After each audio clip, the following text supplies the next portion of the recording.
food is meant to be a relationship, not something that is hard. It's supposed to be fun and enjoyable, and I think that's the main thing that we're putting out there for them.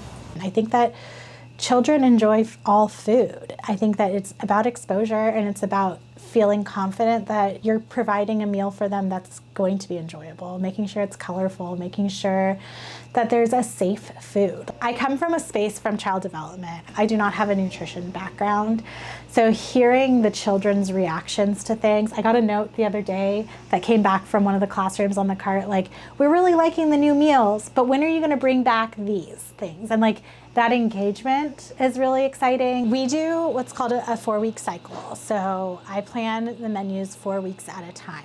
There are certain requirements based on the CACFP, which is the program we're funded by. For instance, lunch has to have 5 components, and the 5 components are meat, meat alternative, grain, fruit, vegetable, and then milk is its own separate component. And then I also believe in food as exposure for these children at this age group. So taking it to that, it's like chicken fajitas, fine, the chicken, the tortilla, they'll eat. Bell peppers and onions, maybe not. But a 4-week cycle, they've now seen it since September. They've seen it twice. Maybe they didn't try it the first time, but maybe they'll try it this time because they now feel a little bit more comfortable with it. So I try to keep that in mind of what we're exposing them to as well. I think that food is a social experience.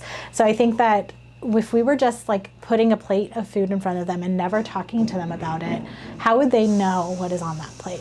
I think it goes again to what's happening in the classrooms during family style.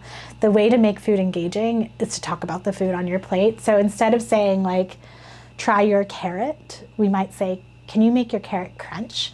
I feel like more than anything, they're getting exposure and they're getting a positive relationship with food. I think those are the 2 things that I hope impact them the most.